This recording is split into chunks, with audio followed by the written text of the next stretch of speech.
I'm social commentator and all-round sarcastic bitch, Prue MacSween.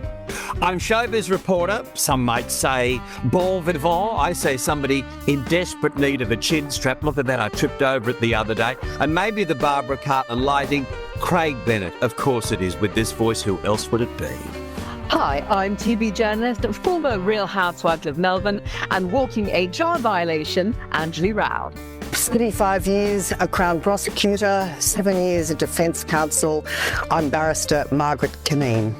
Hollie Hughes, former senator, always conservative, sometimes a little controversial. Sometimes controversial, Hollie. Yeah, okay. I'm television and radio presenter Rob McKnight, feeling very underqualified with this panel. But you know, Beauty and the Beast is a show that tries to answer a variety of questions from our audience. Sometimes we get it right. Most times we go way off topic and forget the original question. So why should today be any different? Craigie, you have got the first question for us. Oh, lucky old me. Let's see who it is. This is from Anxious Mark from Willoughby.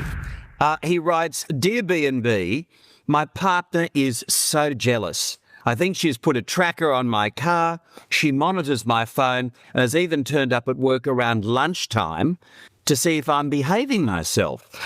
He writes, my mates now ask if I have her permission to go out for a boys' night at the pub because she has embarrassed me on a few occasions by either turning up or sending a girlfriend there to spy on me. We've been together for a couple of years, and she's never been as bad as this. Look, I'm beside myself and don't quite know what to do, as I still love her. I think.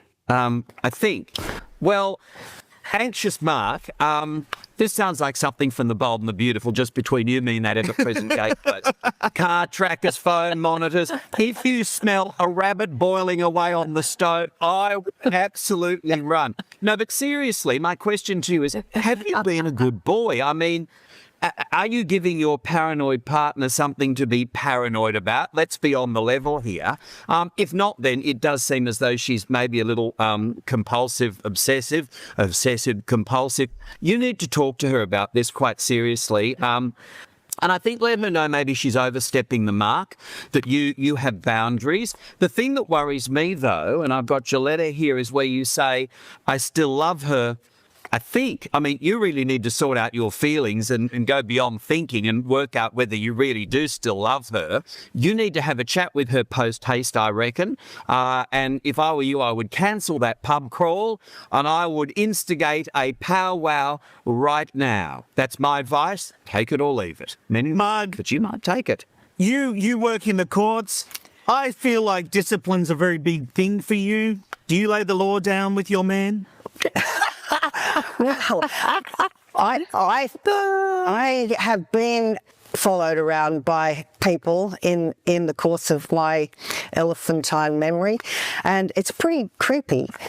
In fact, sometimes I've had two stalkers at once, and then I get into trouble for the other stalker being around. But that's a whole other story. But it does sound like I'm going to try and do a flow chart following that.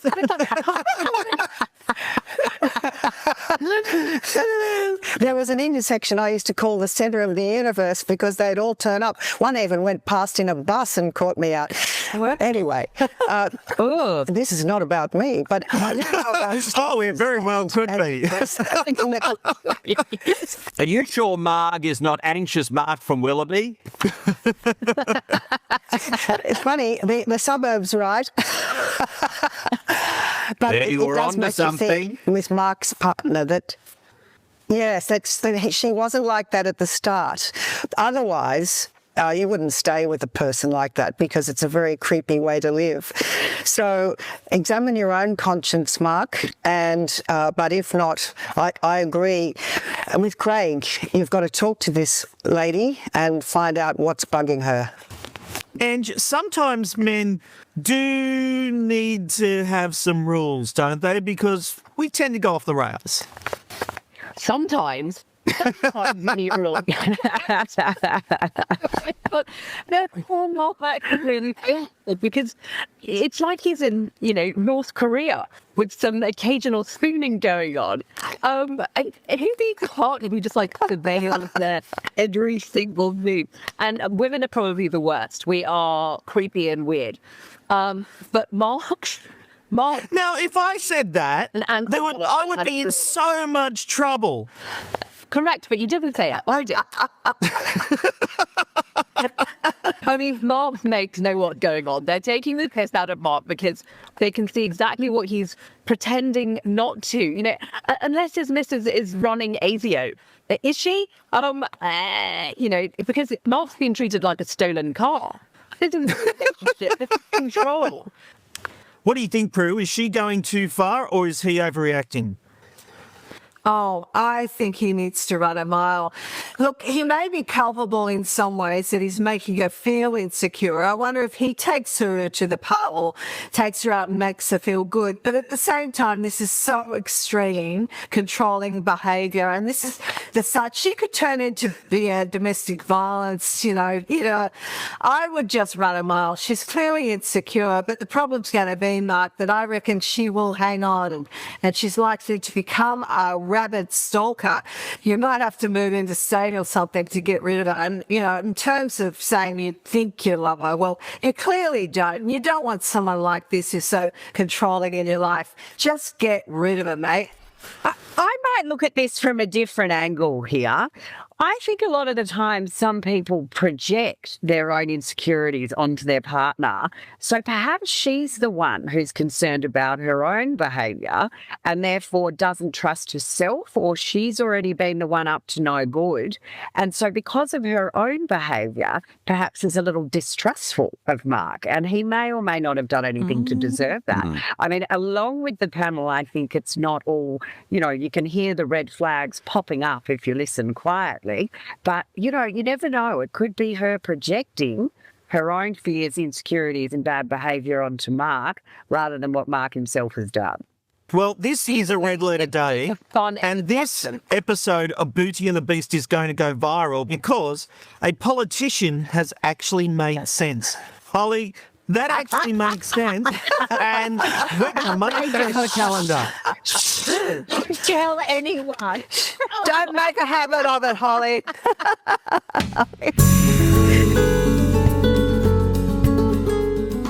Well, there's no doubt we like to have a lot of fun here on Beauty and the Beast, but this next question is very serious, isn't it, Prue? It sure is, Rob. It's from Rod in Western Sydney. He's saying he's been wrongly accused of sexual assault by a woman he met via an app. Things were going along really nicely. We started with a coffee date, then we went out to drinks and dinner. She invited me back to her place, and that's when I walked into trouble.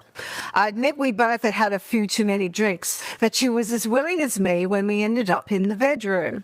She seemed to enjoy the experience as much as I did. But the next day, I got a visit from the police telling me she'd accused me of raping her. I was in complete shock. I don't know what to do, as it's now her word against mine, and I'm facing ruin to my reputation and career. I feel so sorry for this guy, because in this day where you think you're going to be consenting adults, you don't know, you almost feel like you need to pull out a camera to videotape the fact that someone has agreed to hop in the car with you to protect yourself. It is absolutely a nightmare, and this could totally ruin this guy's life. This is a very common problem in the courts now. We have very many cases which years ago would never have been there. They're, on any view of it, much less serious than the terrible crimes of rape that we knew in the past. But this is happening all the time, one word against another in cases which are consenting adults, alcohol or drugs involved, no injuries, no violence, and just perhaps regretted sex. And regret is an interesting one, Mark, because we often hear you have to believe the victim. And for the last decade, after the Me Too movement, all we hear is you've got to believe the victim. And so it must create a major issue in the courts.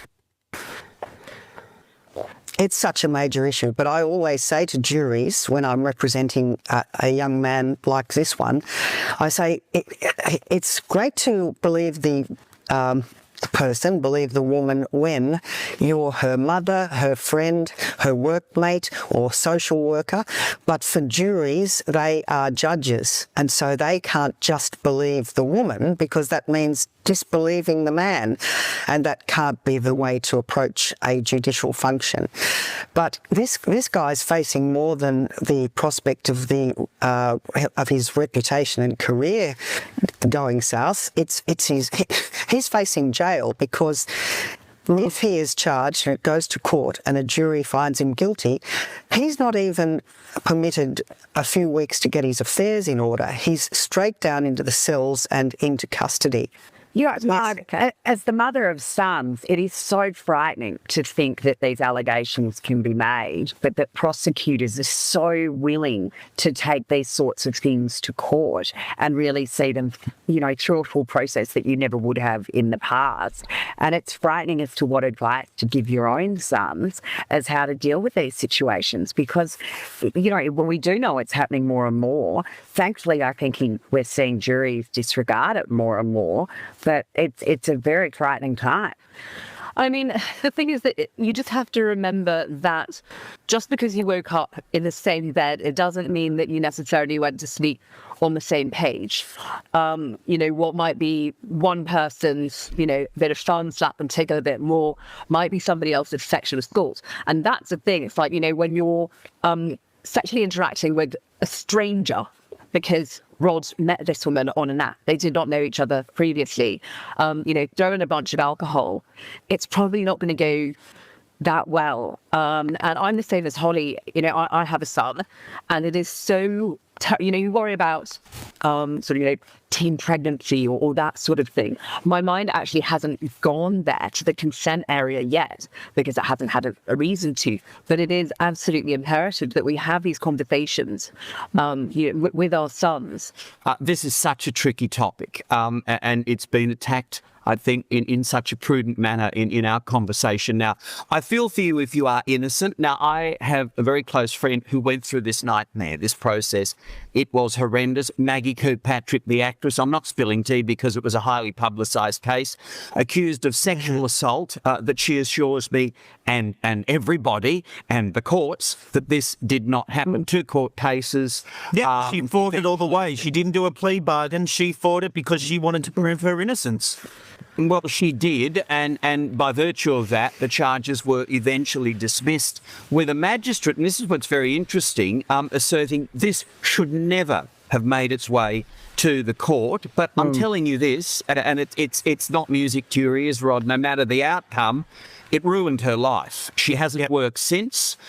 There is the post-traumatic stress situation that there's always that stain there. At some point in time, she was in the fetal position on the floor thinking, it just makes no sense. To you, and I think it's been addressed here, but just to summarise, you really need to contact an appropriate lawyer. I mean, Margaret, Cunneen, your advice is exceptional. Do not discuss this with friends. Do not vent on social media. I know this because in Maggie's case, being such a close friend, I explored what the process is. Do not approach the accuser. Seek proper legal counsel. It worries me very much that you said you're intoxicated because looking into this, intoxication can mean a sexual assignation at the time that might have seemed consensual is no longer. So to come back to Prue's point, yeah, you need to tape everything, don't you, just to kind of get the facts straight when everything seems to be twisted. Yeah, thanks, Craig. It's a very tricky one. Rod, it's a very serious topic, but we do thank you for your question. Here on Beauty and the Beast, we tackle it all.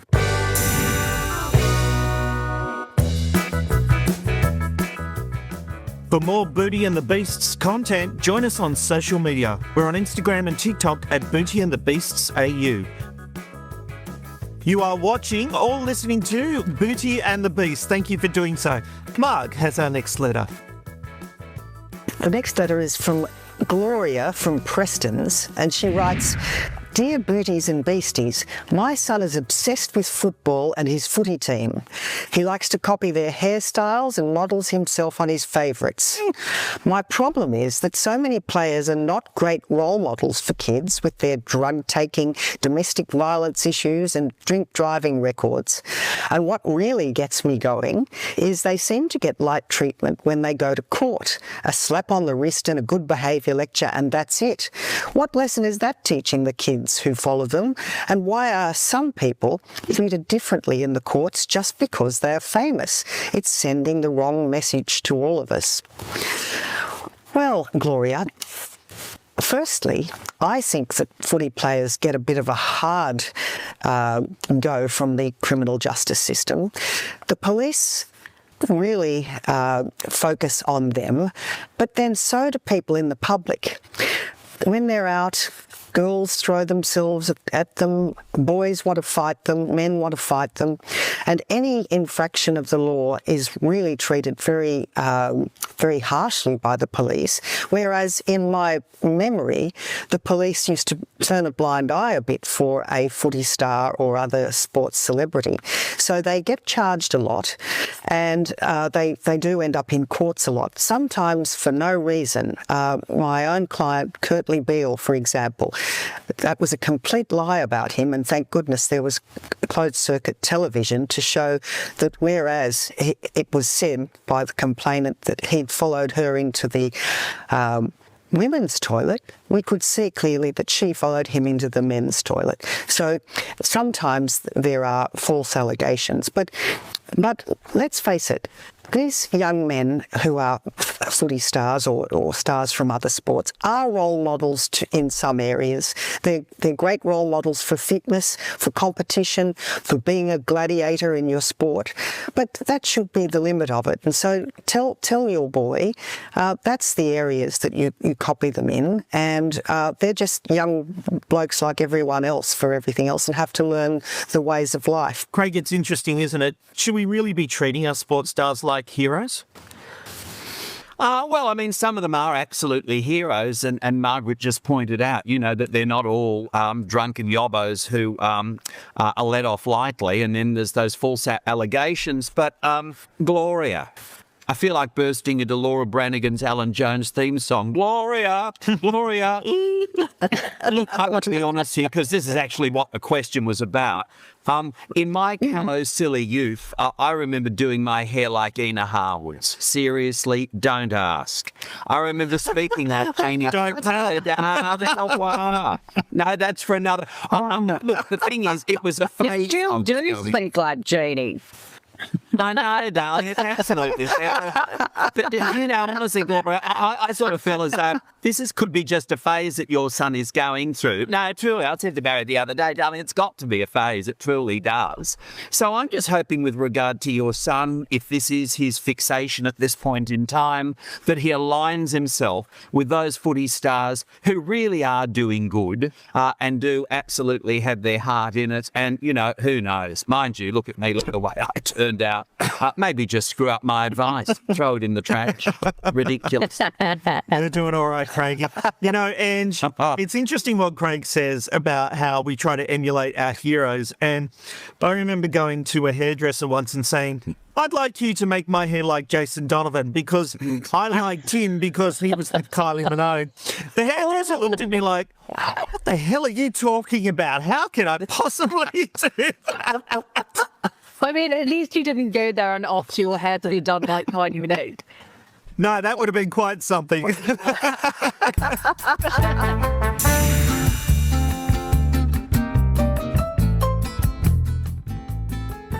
As much as we love our kids, there's one subject we all dread, the talk. And Hollie has a letter that broaches that very subject. Isn't that right, Hollie? Thanks, Rob. Well, yes, I do, from Susie in South Perth. Dear Birdies and Beasts, I feel awkward talking to my children about birds and the bees. I've never broached the subject with them, and I fear I've failed my now 13-year-old son and 15-year-old daughter. I've always hoped the school would do that job, but I'm not sure that they've taught them about sexual health and safety. Am I a bad mum? Well, Susie, none of us like having that talk with our children.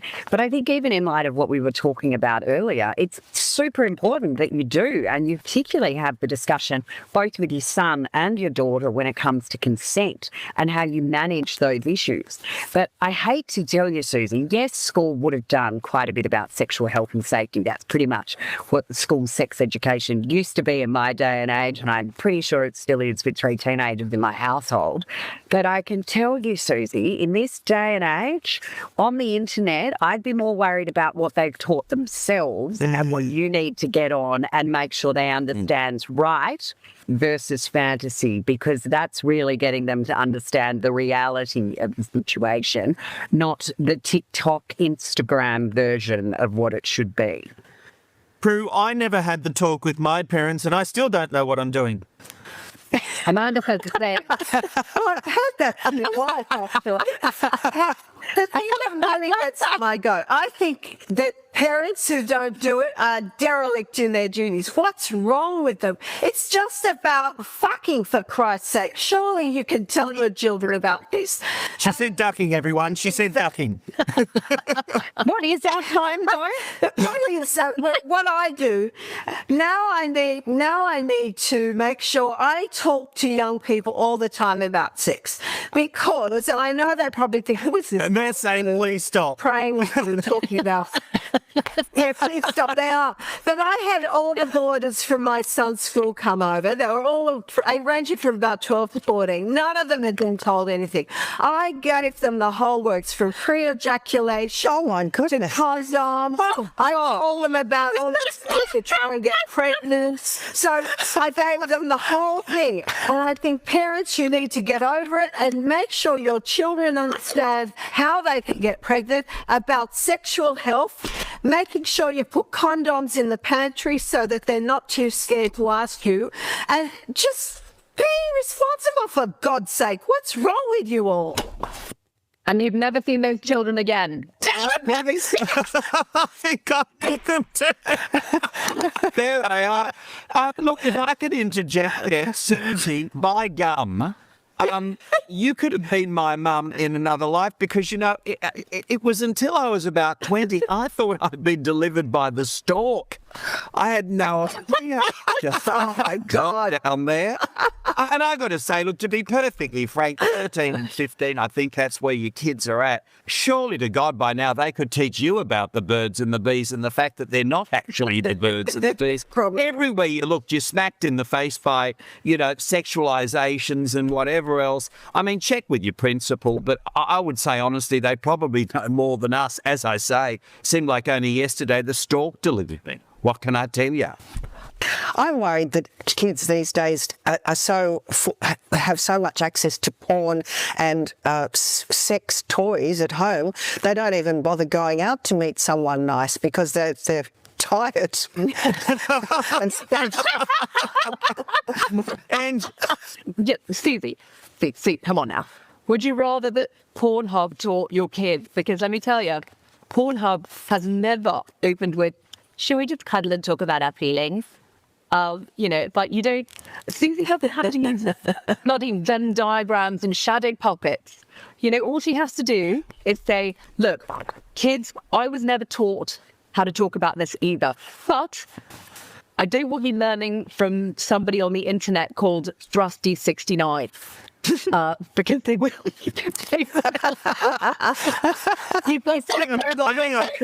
Pornhub. Rusty 69. Anything else? So what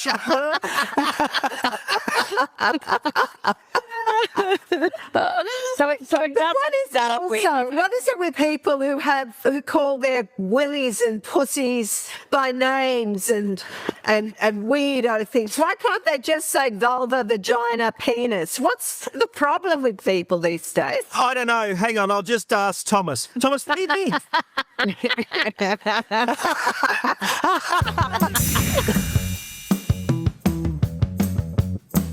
Do you have a question for our panel? Go to Instagram or TikTok and search for Booty and the Beasts AU. We'd love to hear from you. Well, a marriage can take many twists and turns over the years, but one husband never expected this, did he, Ange? He certainly didn't, apparently, Rob. Dear B&B, I feel so demoralised in that I've been living a lie. My wife and I have 3 beautiful kids, now in their teens, and she's just informed me that she's leaving our 25-year marriage for... Oh, woman. I'm totally shocked and disgusted. She tells me that she still loves me, that has stronger feelings for this woman who has been masquerading as a family friend. I can't help thinking the two of them have been having a romp in my marital bed while I've been slogging it hard at work. My kids and I are devastated by this betrayal and don't know what to do. Alvin from Homebush.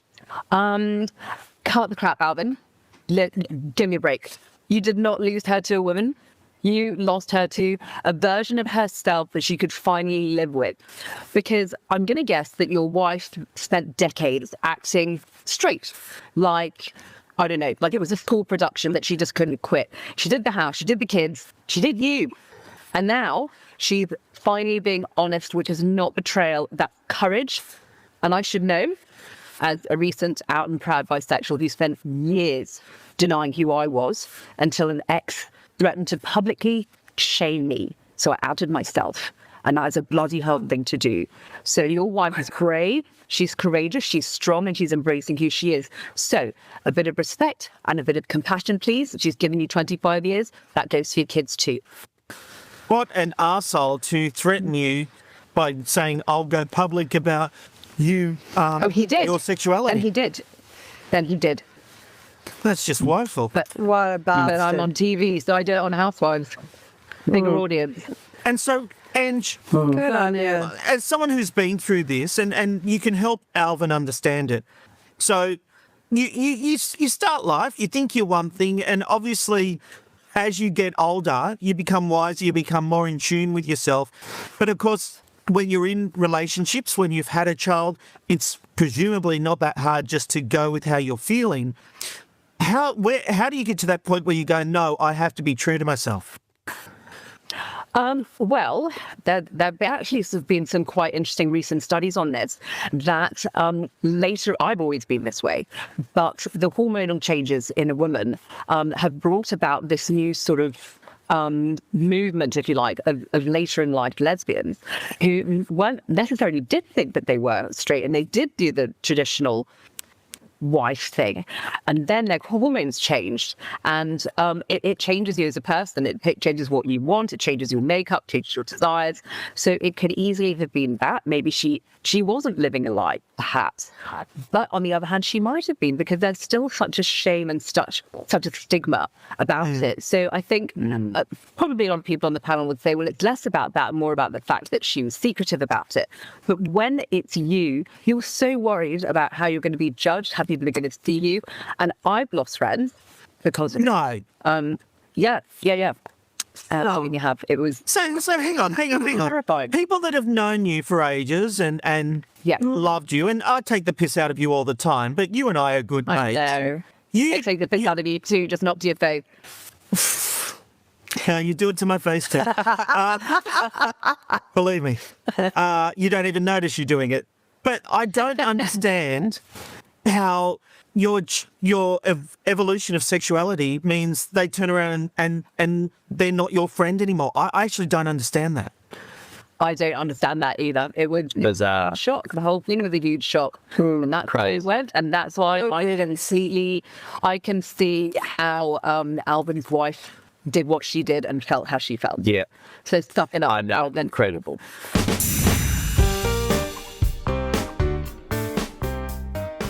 And guess what?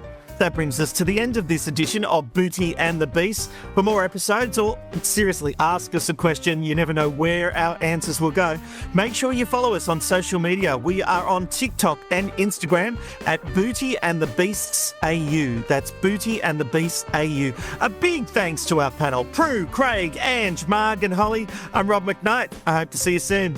Cheers. Thanks, everyone.